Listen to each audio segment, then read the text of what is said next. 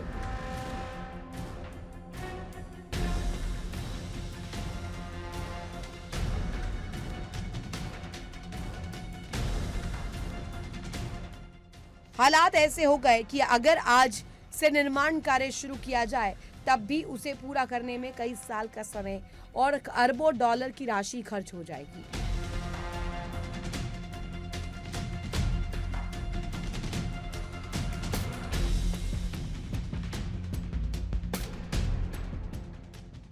इस जंग ने जहां एक ओर ईरान को बर्बाद किया, तो वहीं अब पर्यावरण पर भी गंभीर खतरा मंडरा रहा है, जिससे लोगों की सेहत पर संकट खड़ा हो गया है। ईरान में तेल ठिकानों पर हमलों से हुई काली बारिश ने एक बड़ा पर्यावरणीय और स्वास्थ्य संकट खड़ा कर दिया है। दरअसल अमेरिका और इजराइल ने ईरान के तेल के कुओं पर हमला किया, जिससे कच्चे तेल का पूरी तरह से दहन नहीं हो पाया और जहरीले कण और काला धुआं वातावरण में घुल गए। खबर है कि इसकी वजह से जहरीली बारिश हो रही है। ये स्थिति बच्चों, बुजुर्गों और गर्भवती महिलाओं के लिए बेहद खतरनाक है। मार्च 2026 में तेहरान और करज के आसपास तेल डिपो, रिफाइनरी और ईंधन स्टोरेज साइटों पर हमलों के बाद ब्लैक रेन यानी काली और जहरीली बारिश की घटनाएं सामने आई। वैज्ञानिकों का कहना है कि इसका असर आने वाले कई दशकों तक बना रह सकता है। बताया जा रहा है कि तेहरान के शहरान अकदासिया, करज और तेहरान रिफाइनरी जैसे प्रमुख तेल ठिकानों पर हमलों के बाद लाखों लीटर कच्चा तेल जल गया। वैज्ञानिकों के मुताबिक ब्लैक रेन में कई जहरीले तत्व मौजूद होते हैं। इनमें PM 2.5 particles, sulphur dioxide, nitrogen oxide, polycyclic aromatic hydrocarbon यानी PAH और भारी धातुएं शामिल हैं। एक्सपर्ट्स के मुताबिक इससे आंखों में जलन, गले में खराश, लगातार खांसी, सांस लेने में दिक्कत, अस्थमा, त्वचा पर जलन और एलर्जी जैसी समस्याएं हो सकती है। साफ है कि जंग से ईरान का जो नुकसान हुआ है वो अलग है, लेकिन इंसानियत को बहुत बड़ा नुकसान हुआ है, क्योंकि इन बीमारियों से कई मासूम लोग प्रभावित हो सकते हैं। Bureau report, India daily. देखिए इंडिया डेली 24/7 अब आपकी स्मार्ट टीवी पर। इंडिया डेली मौजूद है सभी डिजिटल प्लेटफॉर्म पर लाइव और लगातार। इंडिया डेली 24/7 हर दिन राष्ट्र को समर्पित।